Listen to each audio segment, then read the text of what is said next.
Imagine that you are walking through the narrow streets of Amsterdam on a cold winter morning in 1637. As you pass through the crowd by the canals, you see that people are in a strange state of excitement. Everyone is talking about the same thing. Everyone is running to the same spot. An old man standing on a corner is trying to sell a small, dry piece of onion in his hand for almost the price of a palace. Those around him do not look at him as if he is crazy.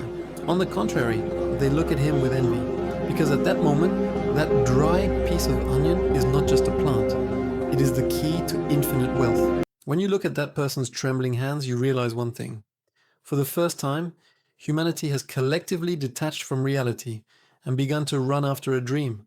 This was the beginning of history's first great financial madness, tulip mania. But this story is not just about flowers. This is the story of the modern world, stock exchanges, and above all, how human psychology has changed. Amsterdam, at that time, was the heart of the world, the center of trade, and the place where the future was being built. The Amsterdam Stock Exchange was born out of a necessity. Ships were setting sail into the oceans, bringing spices and gold from distant countries. But these voyages were both expensive and very risky. It was impossible for an individual to carry this burden. People decided to unite, and thus joint stock companies were formed. It was no longer necessary to be a king to own a ship. Even a baker could own a small part of a ship going to distant shores. This was the greatest revolution in economic history. For the first time, people began to sell not their labor, but their hopes for the future for money. That piece of paper we call a share was actually a promise. When the ships returned and the warehouses were filled, the shareholders became incredibly wealthy. This success turned Amsterdam into the richest city in the world. But along with wealth came a new fear, the fear of being left behind. Everyone who saw their neighbor getting rich overnight wanted to try the same path. Economic logic gradually began to give way to emotions. Money was no longer just for meeting needs. It had turned into a means of competition. Right at this point, tulips enter the stage. These flowers, newly brought to the Netherlands, fascinated everyone with their rarity and beauty. Especially the tulips with strange stripes on them looked like a miracle of nature. Actually, those stripes were the result of a virus, but no one knew that at the time. People accepted these sick and beautiful flowers as a divine grace. Like everything rare, their price began to rise rapidly. In the beginning, everything seemed logical. Buying a rare flower was a luxury, and the wealthy spent money on it.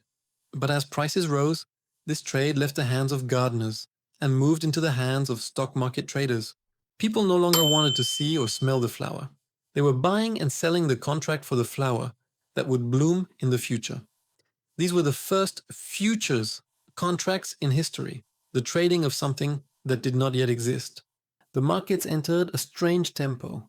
With the price of one tulip bulb, it was possible to buy several cows, tons of grain, or a large mansion. People sold their houses and fields to invest in these small bulbs.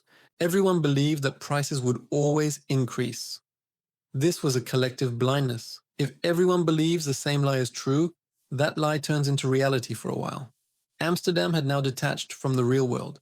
The conversation between two friends sitting in a cafe was no longer politics, but the color of tulips. Everyone was telling each other how much they had earned. Success stories had engulfed the city, and this was drawing new people into the swamp. But there is an unchangeable law of the financial world. Trees never grow to the sky. Every bubble is destined to burst with a small doubt coming from within. And that moment was very near. In February 1637, everything changed at an ordinary auction in the city of Haarlem. A seller offered his tulip, but no one increased the price. For the first time, a buyer was not found. The small hesitation spread throughout the city within minutes. The question, maybe it's not worth this much, fell into minds like a virus.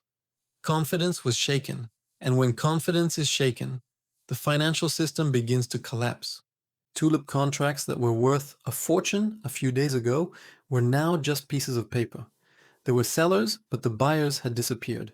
Prices were falling like a stone rolling off a cliff. Those cheerful and excited streets of Amsterdam suddenly turned into a place of mourning. Those who sold their houses, those who took loans, those who tied their entire future to a flower lost everything. The courts were filled with thousands of complaints. The economy stopped. Trade was paralyzed. The Amsterdam Stock Exchange was receiving its first big lesson. This lesson was bitter. When the price moves away from reality, reality returns to take its revenge. Years passed, and Amsterdam stood up again. But the stock exchange system was never the same as before. People realized that the market is built not just on numbers, but also on emotions. Tulip mania remained in the dusty pages of history, but its spirit is still among us. Today we see the same behavior in cryptocurrencies, technology stocks, or real estate markets. The human brain works the same way, even if thousands of years pass. We still get caught up in dreams of getting rich quickly. We still hurry when we see our neighbor earning. That tulip trader in Amsterdam is actually us, hidden somewhere inside each of us. This first great lesson of history reminds us of one thing. The moment we deceive ourselves the most when making decisions about money is the moment everything looks perfect. Reality is always at our doorstep.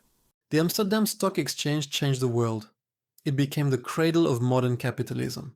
But at the same time, it showed us how fragile human nature is. Thousands of people going after a flower actually saw their own reflection in the petals of that flower. Today, the financial world is more complex. There are algorithms and artificial intelligence, but no technology can change that ancient desire for more inside a human. The Amsterdam lesson is still valid. Perhaps in the future, historians will look at our era and say the same thing. They will say they sacrificed everything for a dream, because history does not repeat itself, but it rhymes. What comes to your mind when you think about this great madness? In your opinion, what are the modern bulbs that replace Amsterdam's tulips in today's world? If you are interested in these hidden and thought-provoking sides of financial history, you can join us on this journey by subscribing to our channel. Which historical financial event or object would you like us to investigate in the next videos? Write your topic of interest in the comments. Let's learn together.